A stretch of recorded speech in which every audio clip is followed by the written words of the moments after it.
Le début de l'anime nous présente Lloyd, un garçon au potentiel insoupçonné. Dans une forêt magique, Lloyd tente d'attraper un lapin.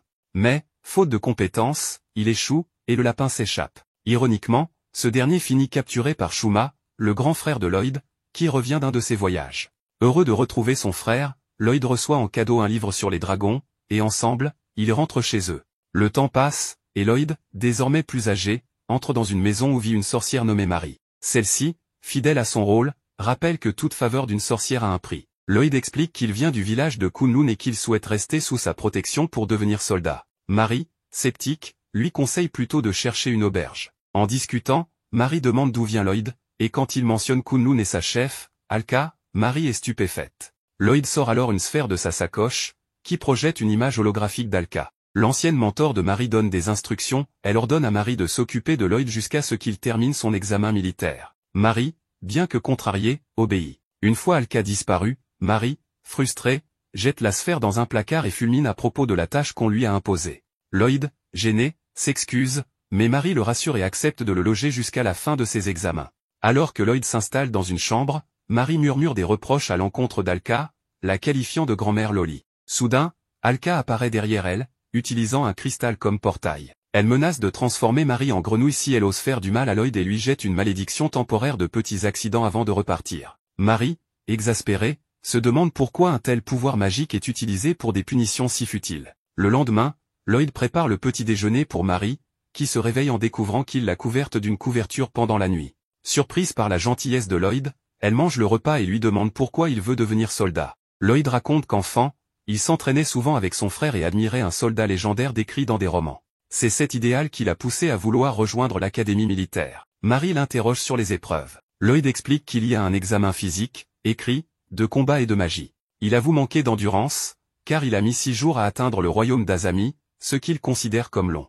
Marie, impressionnée, pense qu'il a pris plusieurs trains, mais Lloyd précise qu'il a couru tout le chemin. Elle réalise alors que son endurance est exceptionnelle, bien qu'il s'estime encore faible comparé à son grand-père, qui aurait fait le trajet en 2 jours. Marie lui demande s'il a rencontré des monstres en chemin. Lloyd mentionne des animaux sauvages comme un criquet géant ou des lézards crachant du feu, qu'il distingue bien des monstres.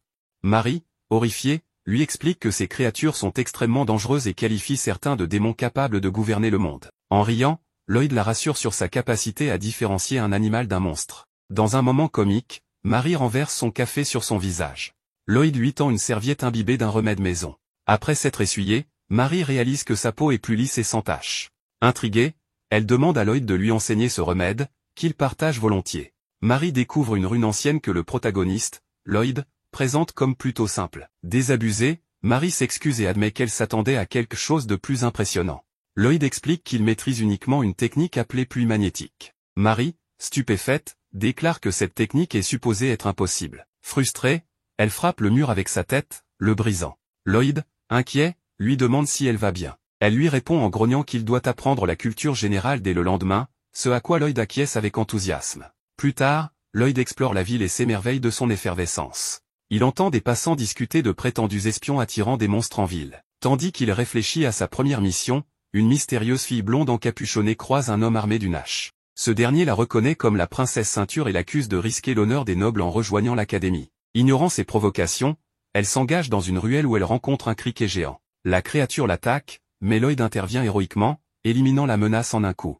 Il plaisante sur le nombre d'insectes présents en ville, puis aide la jeune fille à se relever, nettoyant son visage avec sa fameuse serviette. Embarrassée, elle cache son visage, et Lloyd lui dit qu'il doit partir car il a des courses à faire. Alors qu'il part, elle se présente sous le nom de Selene et Lloyd en fait de même avant de s'éclipser. Lloyd continue sa route, sautant sur les toits, tandis que Selene, rouge de honte, se promet de se maquiller pour leur prochaine rencontre. Chez elle, Selene se remémore son passé. Surnommée princesse Ceinture en raison d'une malédiction marquée par un bandeau couvrant son visage, elle décide, émue par Lloyd, de retirer ce dernier malgré les risques. À sa grande surprise, la malédiction semble levée. Effondrée par l'émotion, elle murmure que Lloyd est désormais sa force et son destin. Pendant ce temps, Lloyd revient chez Marie après avoir accompli sa mission. Elle le félicite et accepte, gêné, un accessoire qu'il a acheté avec ses économies. Lloyd, insouciant, part préparer le dîner. Le lendemain, une femme observe les nouveaux candidats à l'académie militaire et commente leur diversité. À côté d'elle se trouve Meltfan,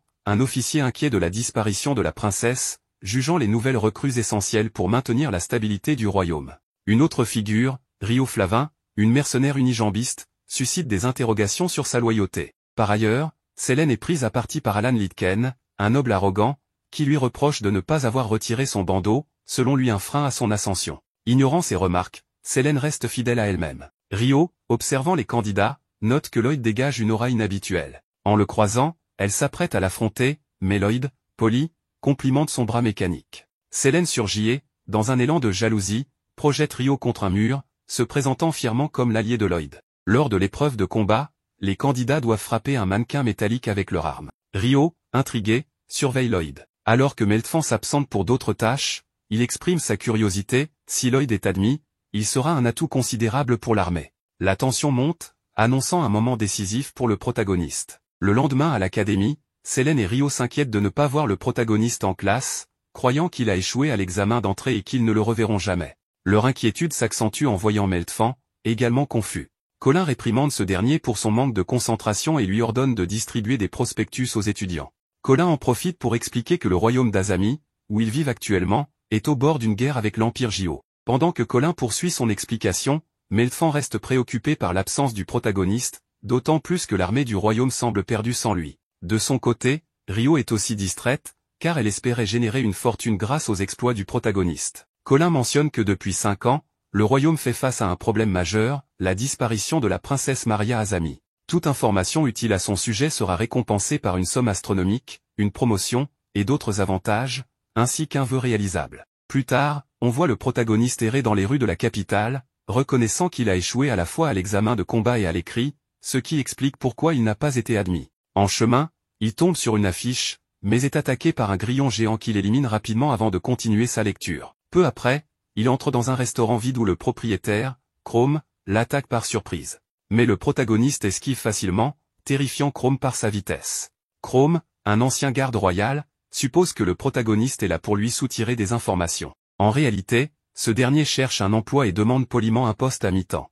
Intrigué, Chrome lui rappelle que son établissement est une taverne et lui demande ses compétences. Le protagoniste répond qu'il sait cuisiner et nettoyer, ce qui surprend Chrome. Pour tester ses capacités, Chrome se prépare à un combat, mais le protagoniste interprète cela comme un défi culinaire et commence à préparer un plat. Pendant qu'il cuisine, le protagoniste raconte son échec à l'examen, qui l'a empêché d'entrer à l'académie militaire. Chrome, sceptique, pense qu'il ment, bien que ce soit vrai. Le protagoniste explique qu'il ne veut pas retourner chez lui les mains vides, car son village l'a célébré avant son départ. Il prévoit donc de rester dans la capitale jusqu'à l'année suivante pour retenter l'examen. À l'académie, les filles et Meltfan sont surpris de voir les gribouillis de Lloyd. Colin arrive et corrige Meltfan pour sa distraction. Sélène montre la copie de Lloyd à Colin, et en voyant la copie, elle est surprise. Meltfan quant à lui pense que les gribouillis sont les raisons de l'échec de Lloyd. Toutefois, Colin reconnut ces gribouillis comme des ruines anciennes, et donna une raclée à Meltfan pour ne pas s'en souvenir, car Meltfan avait pourtant convaincu Colin qu'il s'agissait de ruines anciennes, ce qui l'a poussé à les étudier. Cependant, Colin découvre ensuite que ces gribouillages sont bel et bien des ruines anciennes, capables de réaliser des choses que les mages ordinaires ne peuvent pas. Meltfan mentionne aussi avoir discuté avec l'examinateur du protagoniste. Pendant ce temps, le protagoniste sert à Chrome un risotto tomate-poisson. Impressionné par ses talents culinaires, Chrome reste prudent mais goûte le plat, tout en se méfiant d'une éventuelle attaque. Grâce à ces méthodes, Meltfan parvient à obtenir des informations sur le protagoniste. Ce dernier aurait déclaré que sa seule magie consistait à faire pleuvoir, ce qui semble incroyable. Cependant, étant donné qu'il écrit inconsciemment avec des runes anciennes, il pourrait posséder un arsenal caché de sorts puissants.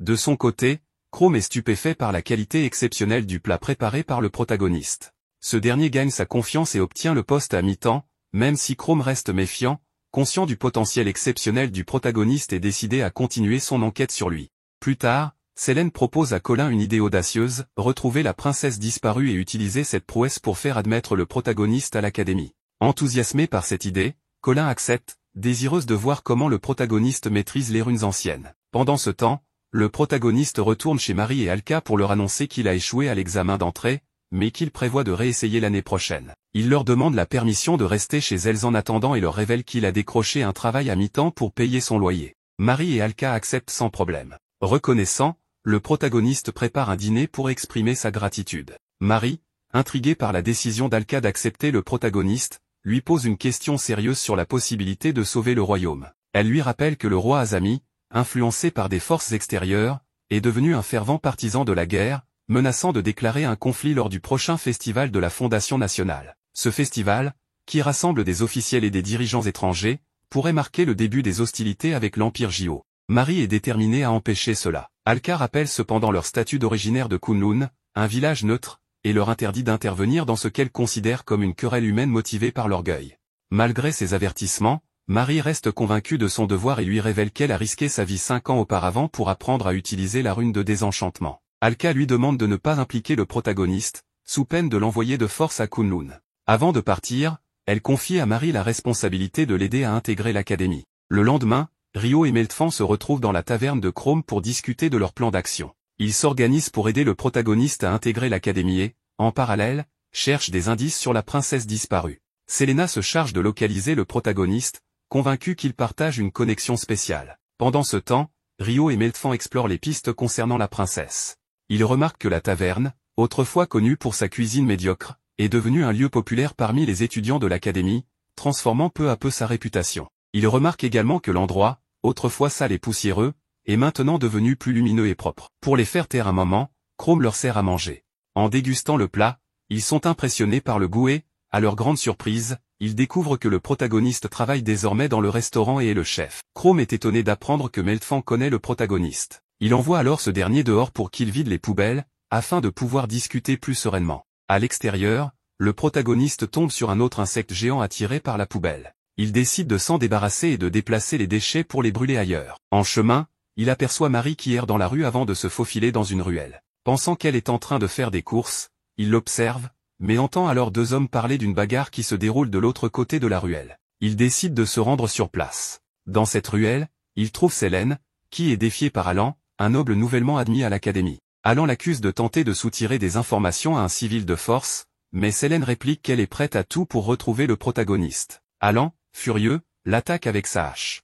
Selene tente de se défendre, mais Alan est trop rapide et parvient à se rapprocher d'elle. Cependant, au moment crucial, la ceinture de Selene la protège, déviant l'attaque. Alan perd sa hache et reste abasourdi par la situation, tandis que Selene, contente, fantasme en se disant que c'est grâce à la magie du protagoniste que la ceinture l'a protégée. Le protagoniste arrive alors sur les lieux, et Selene le repère, visiblement excité de le voir. Chrome et les autres arrivent à leur tour pour comprendre l'agitation. Selene leur raconte ce qui s'est passé, mentant en affirmant que le protagoniste est venu la défendre. Elle déclare alors que c'est lui qui devrait désormais combattre à sa place. Meltfan décide que le combat doit avoir lieu pour démontrer les capacités du protagoniste à Colin. Alan, surpris que deux colonels permettent un tel affrontement, pense qu'ils veulent voir ses compétences et accepte le défi. Cependant, Meltfan s'inquiète de la force du protagoniste, car un coup de ce dernier pourrait tuer Alan. Bien qu'Alan soit reconnu pour sa résistance, il décide de laisser volontairement le protagoniste l'atteindre pour lui donner un avantage. Le protagoniste se prépare à donner un coup puissant, qui pourrait tuer Alan sur le coup. Mais à cet instant, Marie intervient en créant un fort tourbillon pour disparaître avec le protagoniste, tandis que Chrome, ayant observé la scène, la reconnaît comme quelqu'un de familier. Plus tard, nous voyons Marie et le protagoniste atterrir sur un toit. En le faisant descendre, Marie le réprimande pour son imprudence. Le protagoniste s'excuse et la remercie de l'avoir sauvée, promettant de faire tout ce qu'il peut pour la remercier. Marie rougit et lui demande de ne pas promettre n'importe quoi, en expliquant que les mauvaises personnes pourraient l'utiliser pour des fins malveillantes. Le protagoniste lui répond qu'elle est trop gentille et qu'il ne pense pas qu'elle utiliserait son aide pour de mauvaises raisons, ce qui fait sourire Marie, bien qu'elle devienne rapidement rouge de gêne. À ce moment-là, Chrome arrive, et le protagoniste ainsi que Marie descendent. Chrome demande au protagoniste de se rendre à la cantine. Après son départ, Chrome s'agenouille et dit à Marie qu'il a reconnu son pouvoir magique du vent et qu'il est heureux de la voir en sécurité, car depuis la disparition de la princesse, sous sa garde, il a quitté l'armée. Marie lui parle de la situation du roi, expliquant que dans 3 jours, lors du festival, celui qui manipule le roi déclarera la guerre à Jio. Chrome lui demande si elle sait qui est responsable, mais Marie avoue ne pas savoir et lui demande de l'aider à le découvrir. Plus tard, nous voyons Meltfan en train de faire des papiers. Colin entre et lui demande s'il est toujours en train de réviser l'entraînement. Meltfan répond qu'il le fait pour la paix du royaume. Colin lui demande pourquoi il travaille aussi dur, et Meltfan lui explique qu'autrefois, dans une ville frappée par la famine, il vivait dans une grande pauvreté. L'armée de Jio a profité de la situation pour attaquer et piller ce qu'ils avaient. Il a donc promis de ne jamais laisser cela se reproduire. Le lendemain, Selene et Ryo cherchent des informations sur la princesse, et Selene se fait du souci car elle n'a pas revu le protagoniste depuis l'incident de la veille. Ryo lui dit de ne pas s'inquiéter, car elle et le protagoniste sont amants et qu'elles se reverront bientôt. Selene rougit et déclare que le destin les a réunis. Elles décident alors de se rendre chez Marie pour acheter des informations sur la princesse. Lorsqu'elles arrivent et frappent à la porte, elles sont surprises de voir que le protagoniste leur ouvre. Il les invite à entrer et Rio demande à Selene si elle ne savait pas que le protagoniste loge chez Marie, pensant qu'elles étaient amoureuses. Selene répond que oui, ils le sont, depuis environ une semaine. Le protagoniste leur sert du café et leur dit qu'il est chaud et qu'elles doivent faire attention. Selene lui répond qu'elles feront attention, et Rio, en le regardant, dit qu'elle est tombée amoureuse de lui parce qu'il a libéré sa ceinture avec ses pouvoirs. Rio croit que c'est le destin qui les a unis et ajoute qu'elle n'oserait jamais affronter un tel monstre. À ce moment, Marie arrive et demande au protagoniste de lui donner une bière. Le protagoniste répond qu'il le fera bientôt. Marie s'installe sur le canapé, ignorant les amis du protagoniste, mais elle remarque qu'il y a des visiteurs. Le protagoniste les présente, expliquant qu'elles sont venues acheter des informations à Marie. Rio trouve que Marie lui semble familière. Elle commence à discuter, et Rio montre une photo, demandant des informations à propos de la personne qui y figure. En voyant la photo, Marie devient très nerveuse et déclare qu'elle ne donne pas d'informations sur les princesses disparues. Rio réplique qu'elle n'a jamais dit qu'il s'agissait d'une princesse, et Marie devient encore plus nerveuse, pensant qu'elles l'ont découverte. Selene l'interrompt en lui demandant depuis combien de temps elle vit ici.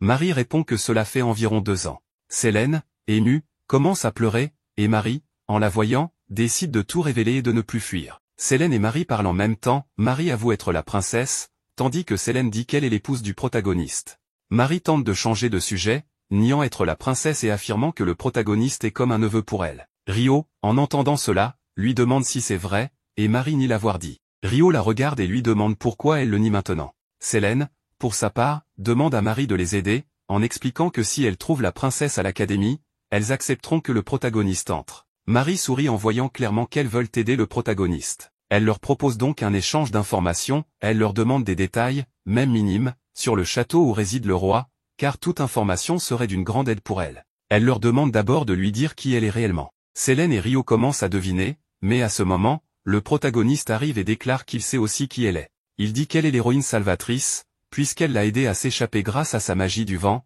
et qu'ils ont ensuite combattu un monstre dans une ruelle sombre. Il lui demande alors de lui permettre de l'aider à sauver le royaume. Marie lui répond qu'il a découvert son secret, elle est effectivement l'héroïne, mais elle ne peut pas lui permettre de l'aider, car il est trop faible pour cela. Le protagoniste lui dit qu'il fera tout ce qui est en son pouvoir, qu'il donnera le meilleur de lui-même, car il veut devenir un grand militaire. Marie lui dit que c'est suffisant, mais elle semble perturbée. Le protagoniste, triste d'avoir trop demandé, s'excuse et s'apprête à partir. Marie, voyant cela, demande à Selene et Rio de l'aider, invoquant clairement le nom de la princesse, et ainsi révèle sa véritable identité en tant que Marie Azami, princesse du royaume d'Azami. Rio lui demande des explications sur son traitement du protagoniste.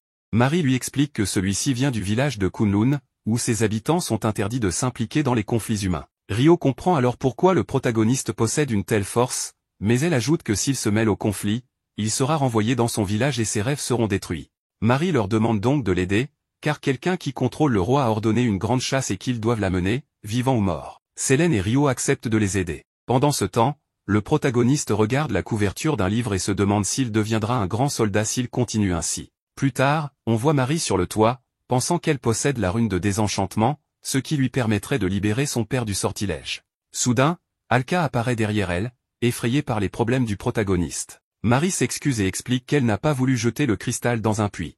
Alka, toute mouillée, lui dit qu'elle n'est pas en colère, mais qu'elle a lancé un sort qui oblige Marie à dire Mio à la fin de chaque phrase. Alka essuie l'eau et lui annonce qu'elle emmènera le protagoniste en rendez-vous le jour du festival. Le lendemain, Selene et Rio interrogent les habitants du royaume à la recherche d'informations. Elles croisent un homme qui leur dit qu'il n'a pas vu la personne qui a donné l'ordre pour chercher la princesse, mais qu'il répétait toujours une phrase. Rio lui demande quelle phrase, et l'homme répond, pour la paix du royaume. Le soir venu, on voit Alka et le protagoniste se promener lors du festival. Alka remarque que le protagoniste semble déprimé et essaie de le remonter un peu, mais voyant que rien ne fonctionne, elle lui propose du chocolat à la banane. Le protagoniste la regarde, surpris, et elle lance alors le chocolat en sa direction. C'est à ce moment qu'ils entendent des cris de panique et voient un groupe de sauterelles géantes attaquer le festival. D'un autre côté, on voit Meltfan, Chrome et le roi. Chrome demande au roi de le réintégrer dans son armée, et Meltfan lui répond qu'il n'a aucune objection. Cependant, Chrome lui dit d'être sûr de lui, car il s'est récemment réuni avec la princesse, et elle veut éviter, avec lui, que le roi ne déclenche une guerre contre l'empire de Jio. Chrome explique à Meltfan que c'est clairement lui qui est responsable de la recherche de la princesse, vivante ou morte, car lorsqu'ils ont interrogé un citoyen, il leur a dit une phrase, pour la paix du royaume, et c'est la seule phrase que l'on ait entendue de sa part. À ce moment-là, Rio, Sélène et la princesse Marie arrivent, et Marie se présente, ce qui surprend Meltfan. Meltfan rit et déclare qu'il contrôle le roi, mais ce dernier dit qu'il ne l'a jamais contrôlé, l'envoyant clairement voler, et explique que c'est lui qui a détruit son village pour que quelqu'un comme lui tombe dans le piège et le libère. Le roi se rapproche de lui et le transforme en un insecte humain, l'attaquant, mais Rio l'arrête. Elle dit à la princesse de se rendre auprès du roi, et Marie part vers lui. Pendant ce temps, Rio, Sélène et Chrome restent pour combattre Meltfan. Marie arrive près du roi et lui dit qu'elle va récupérer son père, se préparant à attaquer celui qui le contrôle. Alors qu'elle tente de se rapprocher, elle enchaîne plusieurs sorts, mais le roi repousse ses attaques comme si de rien n'était. Quand elle croit enfin être proche de lui, elle tente de le toucher, mais le roi se fait passer pour son père et la repousse violemment. Marie tombe au sol et voit le roi s'approcher d'elle. Il lui dit qu'elle a failli réussir et, dans un geste brutal, il lui prend un bras et le brise. C'est alors que Marie découvre que celui qui contrôle le roi est le démon Abaddon, qui souhaite dominer le monde entier, et qu'il doit tuer Marie pour y parvenir. Marie, choquée par cette révélation, reste figée en apprenant que c'est un démon.